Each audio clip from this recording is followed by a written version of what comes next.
নমস্কাৰ ফ্ৰেণ্ড, মই গুগল দাসে আপোনালোকক মাৰ্কছলৈ স্বাগতম জনাইছোঁ। চ' আমি আজি বিজ্ঞানৰ প্ৰথমটো চেপ্টাৰ, ক্লাছ 10 বিজ্ঞানৰ প্ৰথমটো চেপ্টাৰ মানে প্ৰথমটো ভিডিঅ' কাৰ্বন আৰু তাৰ যৌগৰ বিষয়ে ইয়াত আলোচনা কৰিম। চ' আমি ইয়াত বেছিকেলি কি আলোচনা কৰিম, ইয়াত আলোচনা কৰিম কিয় কাৰ্বনৰ মানে কি ধৰ্মৰ কাৰণে আমি কাৰ্বনৰ কাৰণে এটা এক্সট্ৰা চেপ্টাৰ কৰিম সেই বিষয়ে আলোচনা কৰিম। তাৰপিছত পাম কি সহযোজী বান্ধনী। আমি জানো আয়নীয় বান্ধনীৰ বিষয়ে আমি ইতিমধ্যে আলোচনা কৰিছোঁ, মানে ইতিমধ্যে শ্ৰেণীত শিকোৱা হৈছে। এতিয়া আমি শিকিম সহযোজী বান্ধনী। তাৰপিছত চাম কি সহযোজী বান্ধনীৰ ফলত সৃষ্টি হোৱা সহযোজী যৌগবিলাকৰ ধৰ্ম কেনেকুৱা। তাৰপিছত চাম কি কাৰ্বনৰ কি গুণ আছে যাৰ কাৰণে আমি এটা নতুন চেপ্টাৰ পাইছোঁ। তাৰপিছতো আমি কাৰ্বনৰ যৌগবিলাকৰ কিছুমান ভাগ কৰা হৈছে সংপৃক্ত আৰু অসংপৃক্ত কৰি, সেই বিষয়ে আলোচনা কৰিম। আৰু তাৰপিছত চাম কি আমি বিষম বৰণ। আজি সাধ্যাহতে আমি ইমানখিনিলৈ যোৱাৰ কাৰণে চেষ্টা কৰিম, কাৰণ নেক্সট ভিডিঅ'ত আমি এই চেপ্টাৰটোৰ বাকীখিনি কথা আমি আলোচনা কৰিম। ঠিক আছে, আমি এতিয়া ভিডিঅ'টো আৰম্ভ কৰোঁ। চ' আমি কৈছোঁ যে কাৰ্বন যৌগত চেপ্টাৰটোৰ নাম হৈছে কাৰ্বন আৰু তাৰ যৌগ। গতিকে আমি প্ৰথমতে আৰম্ভ কৰিম কাৰ্বনৰ দ্বাৰা। কাৰ্বন হৈছে এটা অধাতু যে পৰমাণু ক্ৰমাংক হ'ল কাৰ্বনৰ 6 পৰমাণু ক্ৰমাংক।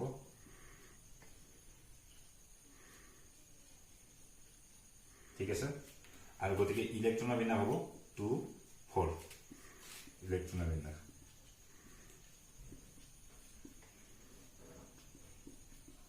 ইলেক্ট্ৰনীয় বিন্যাস। কাৰ্বন এটা অধাতু, কাৰ্বনৰ পৰমাণু ক্ৰমাংক হ'ল 6, কাৰ্বনৰ ইলেক্ট্ৰনৰ বিন্যাস হ'ল 2 4। গতিকে এই 2 4টোৰ কাৰণে আমি এটা কাৰ্বনৰ এটা নতুন চেপ্টাৰ পাম। কাৰণ আমি জানো কি আমাৰ যোজক কক্ষত মেক্সিমাম ইলেক্ট্ৰন থাকে 8টা। গতিকে অৰ্থাৎ 2n এইটো হ'ল এটা সম্ভ্ৰান্ত গেছৰ ইলেক্ট্ৰনৰ বিন্যাস। গতিকে কাৰ্বনে যদি এইটো ষ্টেজৰ পৰা এইটো ষ্টেজত আহিব লাগে, তেতিয়াহ'লে ই 4টা ইলেক্ট্ৰন ল'ব লাগিব। আৰু যদি ই এইটো ষ্টেজৰ পৰা এইটো ষ্টেজ, তাৰ ওচৰৰ সম্ভ্ৰান্ত গেছ দুটা, এটা হৈছে 2 হ'লে হ'ব হিলিয়াম, 2.8 হ'লে হ'ব নিয়ন। গতিকে কাৰ্বনে হয়তো নিয়নৰ ওচৰত আহিব লাগিব, নিয়নৰ ইলেক্ট্ৰনৰ বিন্যাস লাভ কৰিব লাগিব, নহ'লে কাৰ্বনে হিলিয়ামৰ ইলেক্ট্ৰনৰ বিন্যাস লাভ কৰিব লাগিব। যদি কাৰ্বনে হিলিয়ামৰ ইলেক্ট্ৰনৰ বিন্যাস লাভ কৰিব খোজে, তেতিয়া ইয়াৰ যোজক কক্ষত 4টা ইলেক্ট্ৰন এৰি দিব লাগিব। এৰি দিলে ইয়াৰ ইলেক্ট্ৰনৰ বিন্যাস 2 হৈ যাব। অৰ্থাৎ কাৰ্বনে 4টা ইলেক্ট্ৰন মাইনাছ কৰিছে। আৰু কাৰ্বনে যদি 4টা ইলেক্ট্ৰন লয়, তেতিয়া তাৰ ইলেক্ট্ৰনৰ বিন্যাসটো আমি কি পাম, 2n। ইয়াত কি হ'ব +4। গতিকে কাৰ্বনে, কিন্তু আমি জানো যে 4টা ইলেক্ট্ৰন গ্ৰহণ কৰা বা 4টা ইলেক্ট্ৰন এৰি দিয়া কোনো এটা মৌলৰ কাৰণে ইমান সহজ কথা নহয়, কাৰণ তাৰ প্ৰটনৰ কথা আহি পৰিব। গতিকে কাৰ্বনে এইটো কামো কৰিব নোৱাৰে, অৰ্থাৎ ই হিলিয়ামৰো সহ্য লাভ কৰিব নোৱাৰে, আৰু কাৰ্বনে এইটো কৰিব নোৱাৰে, নিয়নৰ সহ্য লাভ কৰিব নোৱাৰে। গতিকে কাৰ্বনে আয়ন গঠন কৰিব নোৱাৰে। অৰ্থাৎ আমি কাৰ্বন যদি এইটো হিলিয়ামলৈ আহিব লাগে, তেতিয়াহ'লে কাৰ্বনটো কেনেকুৱা হ'ব, কাৰ্বনটো হ'ব 4+। অৰ্থাৎ কাৰ্বনে 4টা ইলেক্ট্ৰন ত্যাগ কৰিছে, সেইকাৰণে আমি কি লিখিছোঁ কাৰ্বন 4+। আৰু কাৰ্বন যদি এইটোলৈ আহিব লাগে, তেতিয়া আমি কি লিখিম কাৰ্বন 4-। অৰ্থাৎ কাৰ্বনে এক্সট্ৰা 4টা ইলেক্ট্ৰন লাভ কৰিছে, সেইকাৰণে আমি লিখিছোঁ কাৰ্বন 4-। কিন্তু কাৰ্বনৰ এই দুয়োটা পচিবল নহয়, এইটো পচিবল নহয়, এইটো পচিবল নহয়। অৰ্থাৎ কাৰ্বনে 4টা ইলেক্ট্ৰন গ্ৰহণ কৰিব নোৱাৰে, 4টা ইলেক্ট্ৰন এৰি দিব নোৱাৰে। গতিকে কাৰ্বনে কেতিয়াও আয়ন সৃষ্টি নকৰে। যদি আয়ন সৃষ্টি নকৰে, কাৰ্বনৰ যৌগবিলাক কেনেকুৱা হ'ব, গতিকে কাৰ্বনৰ যৌগবিলাক হ'ব এইটো সহযোজী বান্ধনী। গতিকে আমি এতিয়া কি আলোচনা কৰিম, সহযোজী বান্ধনী কেনেকৈ কাৰ্বনে সহযোজী বান্ধনীৰ দ্বাৰা তাৰ নিজৰ মাজত অসংখ্য যৌগ গঠন কৰে, সেই বিষয়ে আলোচনা কৰিম।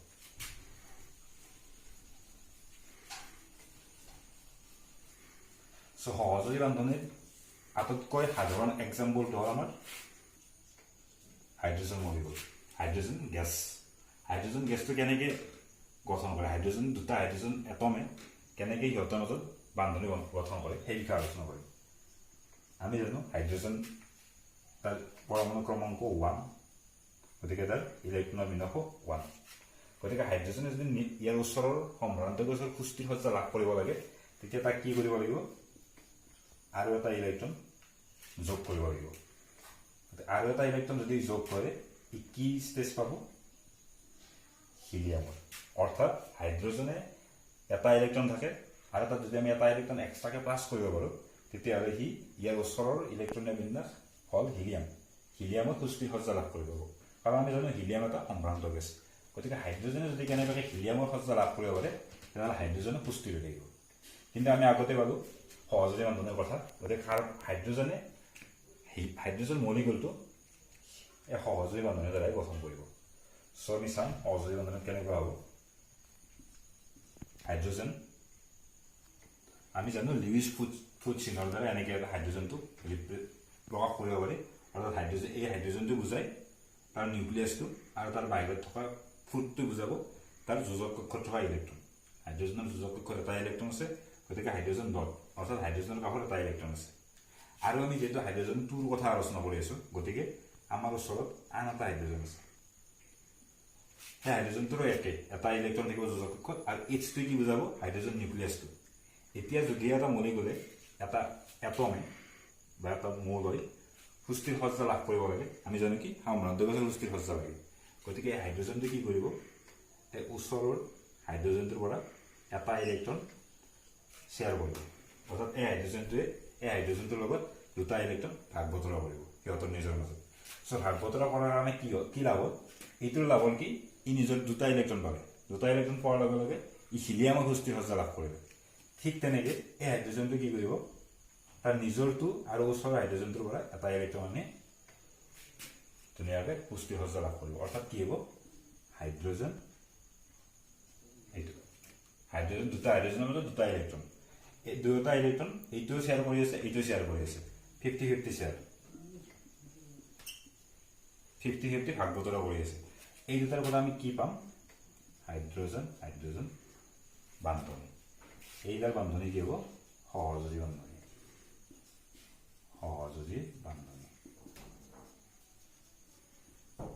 চ' পৰীক্ষাত আহিব সহযোগী বান্ধনী কি সহযোগী বান্ধনী কেনেকুৱা কি প্ৰকাৰৰ সেই বিষয়ে আমি আলোচনা কৰিম সহযোগী বান্ধনী হ'ল যিবিলাক বান্ধনী ইলেক্ট্ৰনৰ ভাগ বতৰাৰ দ্বাৰা সৃষ্টি হয় ইয়াত কিয় ইলেক্ট্ৰনে এটাই আনটোক দি নিদিয়ে ইলেক্ট্ৰনৰ ভাগ বতৰা হয় ইলেক্ট্ৰনৰ ভাগ বতৰাৰ ফলত সৃষ্টি হোৱা বান্ধনীবিলাকক সহযোগী বান্ধনী বুলি কওঁ আৰু এতিয়া আমি চাম সহযোগী বান্ধনী কেই প্ৰকাৰৰ এটা আমি পাম কি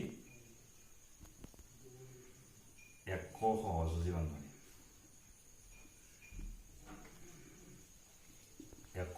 বান্ধনী তাৰপিছত পাম আমি কি দ্বি সহযোগী বান্ধনী তাৰপিছত পাম আমি ত্ৰি সহযোগী বান্ধনী অৰ্থাৎ সহযোগী বান্ধনী ভাগ কৰা আছে তিনিটা হ'ব একক সহযোগী বান্ধনী যদিহে দুটা মৌলৰ মাজত এডাল বান্ধনী থাকে তাক আমি কম একক সহযোগী বান্ধনী তাৰ উদাহৰণটো আমি দিব পাৰোঁ হাইড্ৰজেন গেছ ঠিক সেইদৰে দ্বি সহযোগী বান্ধনী মানে কি হাইড্ৰজেন গেছটো আমি এনেকৈ লিখিব পাৰোঁ হাইড্ৰজেন অৰ্থাৎ এডালে বান্ধনী আছে দুটা মৌল আছে এই দুটাৰ মাজত এডালে বান্ধনী আছে ঠিক তেনেকৈ দ্বি সহযোগী বান্ধনী কেনেকুৱা হ'ব দুডাল বান্ধনী থাকিব তাৰ আমি উদাহৰণ দিব পাৰোঁ অক্সিজেন গেছ O2 অনুৰ মাজত কি আছে দুডাল বান্ধনী আছে সেইকাৰণে আমি কি কৈছিলোঁ দ্বি সহযোগী বান্ধনী তাৰপিছত ত্ৰি সহযোগী বান্ধনীত কি আহিব N2 অৰ্থাৎ নাইট্ৰজেন গেছৰ মাজত কি থাকিব এনেকৈ তিনিডাল বান্ধনী এতিয়া আমি আলোচনা কৰিম কি আমি অলৰেডি আলোচনা কৰিলোঁ হাইড্ৰজেন গেছৰ কথা এতিয়া আমি অক্সিজেন গেছ আৰু নাইট্ৰজেন গেছ এই দুটা কেনেকৈ বনাব পাৰি অৰ্থাৎ কেনেকৈ দ্বি সহযোগী বান্ধনী আৰু কেনেকৈ ত্ৰি সহযোগী বান্ধনী সৃষ্টি হয় সেই বিষয়ে আমি আলোচনা কৰিম চ' এক সহযোগী বান্ধনী আমি পালোঁ দ্বি সহযোগী বান্ধনী অক্সিজেনৰ পৰমাণু ক্ৰমাংক 8 গতিকে তাত ইলেক্ট্ৰনৰ বিন্যাস হ'ব 2-6 অৰ্থাৎ অক্সিজেনে ইয়াৰ ওচৰৰ যোজক সম্ভ্ৰান্ত গেছৰ পুষ্টি সজ্জা লাভ কৰাৰ কাৰণে কেইটা ইলেক্ট্ৰন লাগিব দুটা কাৰণ 6টা আছে 8টা হ'ব লাগিব গতিকে দুটা এক্সট্ৰা ইলেক্ট্ৰন লাগিব আৰু সেই দুটা ইলেক্ট্ৰন ক'ৰ পৰা পাবহি আমি কি আলোচনা কৰিছোঁ অক্সিজেন গেছ গতিকে দুটা অক্সিজেন এটম আছে দুটা অক্সিজেন পৰমাণু আছে গতিকে সি সুস্থিৰ সজ্জা লাভ কৰিব লাগিলে ওচৰৰ অক্সিজেন পৰমাণুৰ পৰা সি ইলেক্ট্ৰন আনিব লাগিব কেনেকৈ আনিব অক্সিজেন যদি আমি লিউইছ ফুট চিহ্ন আঁকো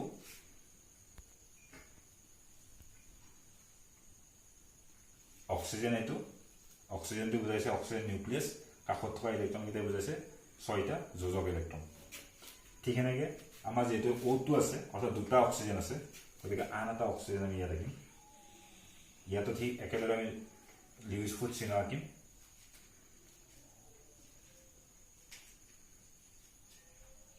এইটো হ'ল এইটো অক্সিজেনৰ 6টা ইলেক্ট্ৰন আৰু এইখিনি হ'ল এইটো অক্সিজেনৰ 6টা ইলেক্ট্ৰন এতিয়া ইহঁতে কেনেকৈ নিজৰ মাজত বান্ধনি বনাব সেইটো হ'ল 6টা ইলেক্ট্ৰন আছে ই ওচৰৰ 2টা ইলেক্ট্ৰন লৈ যাব গতিকে কিমানটা ইলেক্ট্ৰন হ'ল ইয়াৰ 2 4 6 8 8টা হৈ গ'ল মানে পুষ্টি কাৰণ আমি জানো যোজক কক্ষত 8টা ইলেক্ট্ৰন লাগে ঠিক সেইদৰে এইটো অক্সিজেনত কিমানটা আছে 2টা 3টা 4টা 5টা 6টা সো ই কি কৰিব ওচৰৰ অক্সিজেনটোৰ পৰা 2টা ইলেক্ট্ৰন নিজৰ মাজৰে টানি আনিব অৰ্থাৎ ভাগ বতৰা কৰিব এইটোৰ পৰা দুয়োৰে লাভ হ'ব এইটো অক্সিজেন এটমেও পুষ্টিৰ সজ্জা লাভ কৰিলে আৰু এইটোও পুষ্টিৰ সজ্জা লাভ কৰিলে কেনেকৈ সিহঁতৰ মাজত দুজন ইলেক্ট্ৰন ভাগ বতৰা কৰিলে আমি আগত হাইড্ৰজেনৰ এক্সাম উদাহৰণটো পাইছিলোঁ কি এজন ইলেক্ট্ৰন ভাগ বতৰা কৰিছে ইয়াত কিমানজন ইলেক্ট্ৰন দুজন ইলেক্ট্ৰন গতিকে দুজন ইলেক্ট্ৰন ভাগ বতৰা কাৰণে কিমানডাল বান্ধনি হ'ব দুডাল সেইকাৰণে আমি এতিয়া কি বুলি কওঁ দ্বি সহযোজী বান্ধনি মানে কি যদি দুটা পৰমাণুৰ মাজত 4টা ইলেক্ট্ৰন অৰ্থাৎ দুজন ইলেক্ট্ৰন ভাগ বতৰা হয় তেনেবোৰ বান্ধনিক আমি কি বুলি কওঁ দ্বি সহযোজী বান্ধনি আৰু তাৰ উদাহৰণ পৰীক্ষাটো দিব পাৰে সেইটো হ'ল অক্সিজেন গেছ কেনেকৈ গঠন হয় আমি ইয়াত এক্সপ্লেইন কৰিলোঁ ঠিক আছে এতিয়া আমি চাম কি ত্ৰি সহযোগী বান্ধনি কেনেকুৱা অৰ্থাৎ দুটা পৰমাণুৰ মাজত কেনেকৈ 3জন ইলেক্ট্ৰন ভাগ বতৰা হ'ব সেইটো চাম সেইটোৰ কাৰণে আমাৰ বেষ্ট এক্সাম্পল হ'ল নাইট্ৰজেন গেছ নাইট্ৰজেনৰ পৰমাণু ক্ৰমাংক আমি জানো 7 অৰ্থাৎ ইলেক্ট্ৰনৰ বিন্যাস 2 5 ইয়াৰ ওচৰৰ সম্ভ্ৰান্ত গেছটো হৈছে নিয়ন গতিকে ই যদি নিয়নৰ পুষ্টিৰ সজ্জা লাভ কৰিব লাগে ইয়াক কিমানটা ইলেক্ট্ৰন লাগিব 3টা সো 3টা ইলেক্ট্ৰন লাভ কৰাৰ কাৰণে ই কি কৰিব ওচৰত থকা আন এটা নাইট্ৰজেনৰ পৰা 3টা ইলেক্ট্ৰন ভাগ বতৰা কৰিব গতিকে আমাৰ কেনেকুৱা হ'ব উদাহৰণটো নাইট্ৰজেন ইয়াত কিমানটা আছে 3টা ইলেক্ট্ৰন আছে 5টা ইলেক্ট্ৰন আছে 5টা যোজক কক্ষত ইলেক্ট্ৰন আছে ঠিক সেইদৰে আমি যেটা নাইট্ৰজেন গেছৰ কথা কৈছোঁ গতিকে নাইট্ৰজেন 2টা আছে গতিকে নাইট্ৰজেন আমি আন এটা আঁকিলোঁ ইয়াতো একে পৰিমাণৰ ইলেক্ট্ৰন দিছোঁ এইটো নাইট্ৰজেনতো 5টা এইটো নাইট্ৰজেনতো 5টা গতিকে এতিয়া আমি কি কৰিম ইহঁত দুয়োটা নাইট্ৰজেনৰ পৰমাণুৱে এটা আনটোৰ মাজত ইলেক্ট্ৰন ভাগ বতৰা কৰিব ভাগ বতৰা কৰিলে কেনেকুৱা হ'ব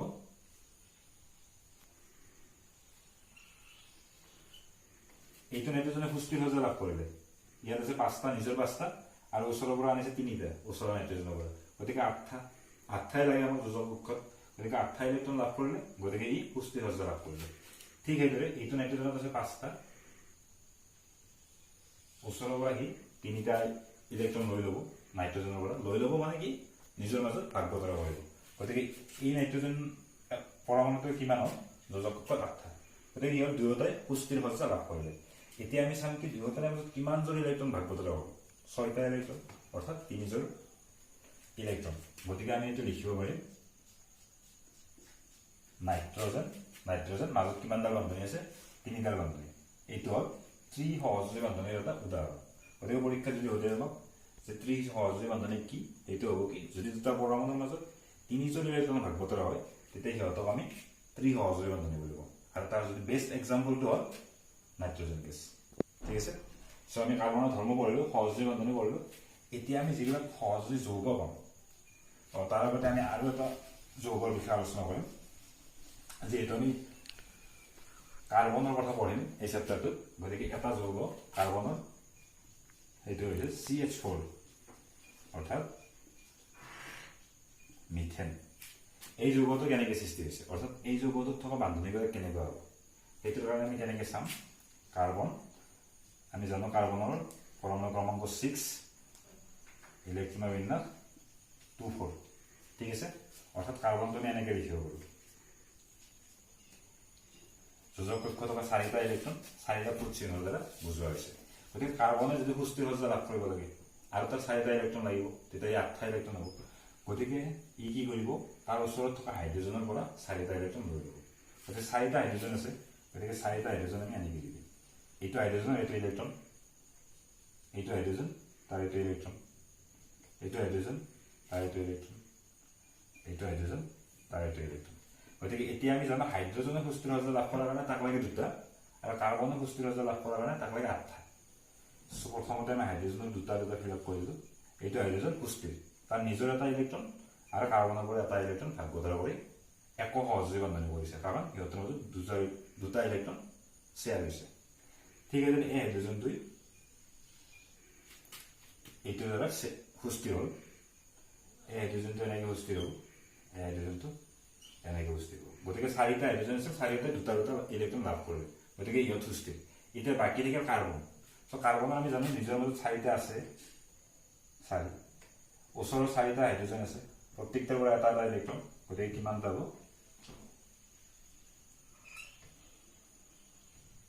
এইটো কাৰ্বনৰ দুটা চাৰিটা ছয়টা আঠটা কাৰ্বনৰ আঠটাই লাগে গতিকে কাৰ্বনৰ সুস্থিৰ হৈ গ'ল হাইড্ৰোজেনৰ সুস্থিৰ হৈ গ'ল গতিকে যৌগটো আমাৰ হৈ গ'ল আমি কেনেকৈ লিখিব পাৰিম কাৰ্বন এই দুটাৰ মাজত এজোৰ ইলেক্ট্ৰন মানে একক সহযোগী বান্ধনী এডাল বান্ধনী এই দুটাৰ মাজত এজোৰ এইটো তলৰটো এনেকৈ এইটো চাৰি এনেকৈ অৰ্থাৎ মিথেন পৰমাণু মিথেন যৌগটো কেনেকুৱা হ'ব CH4টো এনেকুৱা কেনেকৈ যৌগটো গঠন হৈছে আমি এইটো ইয়াত এক্সপ্লেইন কৰিলোঁ ঠিক আছে এতিয়া আমি চাম যে সহযোগী যৌগবিলাকৰ ধৰ্ম কেনেকুৱা কাৰণ সহযোগী যৌগবিলাক আমি দুটা যৌগ এতিয়া আমি আলোচনা কৰিম কি সহযোগী এইটো আমি আলোচনা কৰিলোঁ এইটো সহযোগী যৌগৰ ধৰ্ম আমি দুটা যৌগ পাইছোঁ আমি অলৰেডি এইটো যৌগ পাই আহিছোঁ আয়নীয় যৌগ আয়নীয় যৌগৰ কেনেকুৱা ধৰ্ম কি ধৰ্ম এই বিষয়ে আমি আলোচনা নকৰোঁ এই ভিডিঅ'টোত আমি ইয়াত কি আলোচনা কৰিম সহযোগী যৌগ সহযোগী যৌগ আয়নীয় যৌগবিলাক সৃষ্টি হৈছে আয়নীয় বান্ধনীৰ দ্বাৰা সহযোগী যৌগবিলাক সৃষ্টি হ'ব সহযোগী বান্ধনীৰ দ্বাৰা সহযোগী বান্ধনীৰ দ্বাৰা ঠিক আছে আৰু আয়নীয় যৌগবিলাকৰ আয়নীয় বান্ধনীৰ তুলনাত সহযোগী বান্ধনীবিলাক বহুত দুৰ্বল অৰ্থাৎ ইহঁতৰ মাজৰ বলবিলাক বহুত কম যদি বলবিলাক কম হয় ইহঁতক আমি বইল কৰাৰ কাৰণে গৰম কৰাৰ কাৰণে আমাক কি লাগিব কম পৰিমাণৰ হিট লাগিব অৰ্থাৎ ইহঁতৰ গলনাংক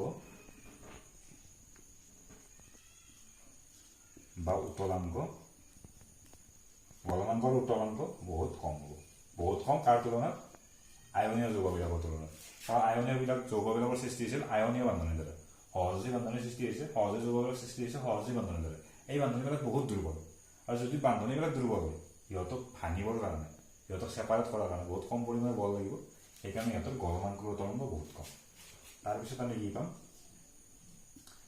যে সহযোগী যৌগবিলাক বিদ্যুতৰ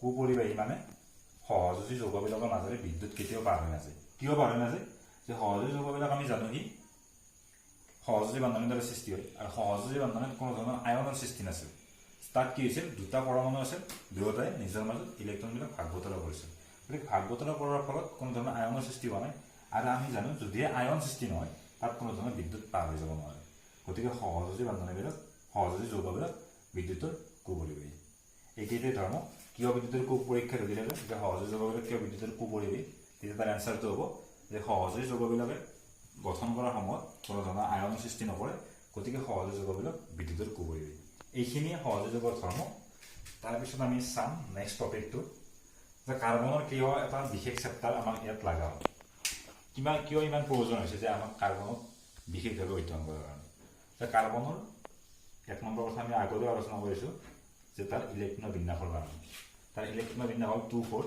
গতিকে ই চাৰিটা ইলেক্ট্ৰন এৰি দিয়ে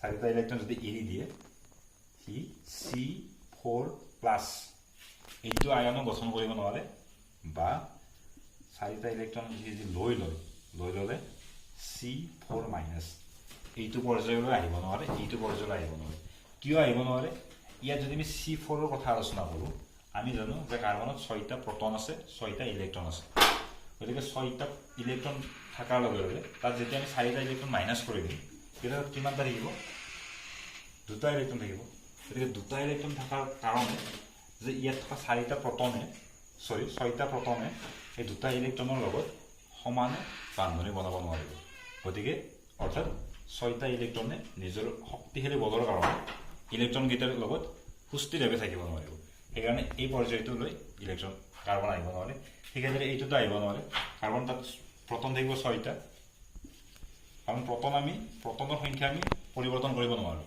কিন্তু ইলেক্ট্ৰন থাকিল তাত 10টা গতিকে 6টা প্ৰটনে 10টা ইলেক্ট্ৰনক ধৰি ৰাখিব নোৱাৰে গতিকে কাৰ্বনে এইটো পৰ্যায়লৈ আহিব নোৱাৰে গতিকে কাৰ্বনে কেতিয়াও এইটো আহিব নোৱাৰে, এইটো আহিব নোৱাৰে, অৰ্থাৎ কাৰ্বনে আয়ন সৃষ্টি নকৰে। গতিকে তাৰ যৌগবিলাক হ'ব সহযোগী যৌগ। গতিকে কাৰ্বনৰ এইটো এটা প্ৰথম ধৰ্ম যে কাৰ্বনে কেতিয়াও নিজৰ মাজত C4+ বা C4- আয়ন গঠন কৰিব নোৱাৰে। এইটো হৈছে 1 নম্বৰ, যিটোৰ কাৰণে আমি কাৰ্বনৰ চেপ্টাৰ এটা পাব লগা হ'ব ইয়াত। আৰু 2 নম্বৰ আছিল কি যে কাৰ্বনে নিজৰ মাজতে যে এটা ধৰ্ম আছে কাৰ্বনৰ, এইটো ধৰ্ম হ'ল কেটিনেশ্যন। এই ধৰ্মটো কেইটামান বিশেষ যৌগৰে আছে, বিশেষ মৌলৰ আছে, আৰু তাৰ যিটো মৌলত বিশেষভাৱে দেখুৱায় সেইটো হৈছে কাৰ্বন। যে কেটিনেশ্যন ধৰ্মটো কেনেকুৱা যে কাৰ্বনে নিজৰ মাজতে এনেকুৱা বহুত দীঘল শৃংখল গঠন কৰিব পাৰি। কাৰ্বনে নিজৰ মাজত গঠন কৰা এই দীঘল শৃংখলবিলাকৰ যিটো ধৰ্ম, সেই ধৰ্মটোক কি বুলি কওঁ আমি? কেটিনেশ্যন ধৰ্ম। এই কেটিনেশ্যন ধৰ্মটো অলপমান দেখুৱাই মানে চিলিকনে ধৰা কি 4-5টা মানলৈ গঠন কৰিব পাৰে, তাৰ পিছৰ পৰ্যায়ত এই বান্ধনীবিলাক দুৰ্বল হৈ যায়। কিন্তু কাৰ্বনৰ ক্ষেত্ৰত এইটো নহয়। কাৰ্বনে এনেকৈ অসংখ্য পৰমাণু, অসংখ্য বান্ধনী গঠন কৰিব পাৰে, এনেকুৱা আহিব পাৰে, এনেকুৱা আহিব পাৰে। গতিকে কাৰ্বনে কেটিনেশ্যন ধৰ্ম আৰু কাৰ্বনৰ এইটো যে C4+, C4- আয়ন গঠন কৰিব নোৱাৰে, এই দুটা ধৰ্মৰ কাৰণে কাৰ্বনক আমি ইয়াত বিশেষভাৱে অধ্যয়ন কৰিব লগা হৈছে। ঠিক আছে, নেক্সটটো আমাৰ কি আছে টপিকটো? সংপৃক্ত আৰু অসংপৃক্ত যৌগ। আমি অলৰেডি কাৰ্বনৰ এটা যৌগ, আটাইতকৈ সাধাৰণ যৌগটো হৈছে চিম্পল যৌগটো হৈছে কাৰ্বনৰ CH4 মিথেন। এইটো আমি অলৰেডি ষ্টাডি কৰিছোঁ যে এইটো কেনেকুৱা আছিল। হাইড্ৰজেনবিলাক একবন্ধনৰ দ্বাৰা সংযোগ হৈছে। গতিকে এইটোক আমি কি বুলি ক'ম যে কাৰ্বনৰ যৌগবিলাকক দুটা ভাগত ভাগ কৰিছে, এটা হৈছে সংপৃক্ত, এটা হৈছে অসংপৃক্ত। সংপৃক্ত মানে কি? যিবিলাক যৌগত একবন্ধনী থাকে। এইটো যৌগত একবন্ধনী আছে মিথেন, গতিকে এইটো কিহৰ এক্সাম্পল হ'ব? এটা সংপৃক্ত যৌগৰ। নেক্সট অসংপৃক্ত যৌগত কি হ'ব? যদিহে পৰমাণু কাৰ্বন পৰমাণুবিলাকৰ মাজত দ্বিবান্ধনী বা ত্ৰিবান্ধনী থাকে, সিহঁতক আমি অসংপৃক্ত যৌগ বুলি কওঁ। সুধে পৰীক্ষাত সংপৃক্ত আৰু অসংপৃক্ত যৌগ কি? যে যিবিলাক কাৰ্বনৰ যৌগবিলাকৰ যোনবিলাকৰ মাজত একবন্ধনী থাকে তাক আমি কওঁ সংপৃক্ত যৌগ। উদাহৰণ আমি কি পাইছোঁ? মিথেন। আৰু বহুত উদাহৰণ আছে, পিছৰ পৰ্যায়ত আমি আলোচনা কৰিম। আমি সাধ্যহতে কোনটো উদাহৰণ পাইছোঁ? মিথেন। গতিকে সংপৃক্ত যৌগৰ উদাহৰণ মিথেন। অসংপৃক্ত যৌগৰ উদাহৰণ কি হ'ব? এইটো হ'ল ইথিন। পিছত আমি ইয়াৰ নামবিলাক কেনেকৈ আলোচনা কৰিম। আৰু আছে কি এটা ইথাইন, আৰু বহুত অজস্ৰ উদাহৰণ আছে, সেইবিলাক আমি আলোচনা নকৰোঁ। আমি জাষ্ট উদাহৰণ দিছোঁ অসংপৃক্ত যৌগ কি? যে কাৰ্বনৰ বা যৌগবিলাকৰ মাজত যদিহে দ্বিবান্ধনী বা ত্ৰিবান্ধনী থাকে, সেই যৌগবিলাকক অসংপৃক্ত যৌগ বুলি ক'ম। আৰু তাক উদাহৰণ দিব দিলে ইথিন। ইথিনত কি থাকে? ইথিন হৈছে দ্বিবান্ধনী থকা অসংপৃক্ত যৌগ। গতিকে আমি পাই গ'লোঁ সংপৃক্ত আৰু অসংপৃক্ত যৌগ কি? সংপৃক্ত মানে হ'ল একবন্ধনী থকা কাৰ্বনৰ যৌগ, অসংপৃক্ত মানে হ'ল দ্বিবান্ধনী বা ত্ৰিবান্ধনী থকা কাৰ্বনৰ যৌগ। তাৰপিছত নেক্সট টপিকটো আমি আলোচনা কৰিম, সেইটো হ'ল বিষম পৰমাণু। যে বিষম পৰমাণু কি? আমি পাইছোঁ কাৰ্বনৰ কেটিনেশ্যন ধৰ্মৰ কাৰণে কাৰ্বনে নিজৰ মাজত এনেকুৱা দীঘল শৃংখল গঠন কৰিব পাৰে। কিন্তু এই শৃংখলবিলাকত যদিহে কি আহি যায়? অক্সিজেন, হাইড্ৰজেনটো আমি ইয়াত কনচিডাৰ নকৰোঁ, অক্সিজেন বা নাইট্ৰজেন বা ছালফাৰ এনেকৈ যদি এই বান্ধনীবিলাকৰ মাজত যদি আহি যায় যে অক্সিজেন, নাইট্ৰজেন বা ছালফাৰ, তেতিয়া আমি সেইবিলাকক এইকেইটাক যে অক্সিজেন, নাইট্ৰজেন, ছালফাৰ এইকেইটাক আমি কি বুলি ক'ম? বিষম পৰমাণু। এই বিষম পৰমাণুবিলাকে কাৰ্বনৰ যৌগবিলাকত এক বিশেষ ধৰণৰ ৰোল প্লে কৰে। সেই বিষয়ে আমি পিছৰ ভিডিঅ'বিলাকত আলোচনা কৰিম। গতিকে আজি আমি ইমানখিনি ইয়াতে আমি সামৰিছোঁ ভিডিঅ'টো। আমি ইয়াত কি আলোচনা কৰিলোঁ? কাৰ্বনৰ ধৰ্ম, সহযোগী বান্ধনী, সহযোগী যৌগবিলাকৰ ধৰ্ম, কাৰ্বনৰ কিয় মানে বিশেষভাৱে ইয়াত আলোচনা কৰিব লগা হ'ল, তাৰপিছত হৈছে সংপৃক্ত অসংপৃক্ত যৌগ, আৰু হৈছে বিষম পৰমাণু। গতিকে আমি ইয়াতে ভিডিঅ'টো যে সমাপ্ত কৰিছোঁ। আশা কৰোঁ আপোনালোকৰ ভিডিঅ'টো চাই ভাল পাব, আৰু আমাৰ কমেণ্ট ছেকশ্যনত জনাব কেনেকুৱা লাগিছে। আমাৰ এই ভিডিঅ'টো লাইক কৰক, শ্বেয়াৰ কৰক, আমাৰ চেনেলটো মাৰ্কছ গ্ৰ'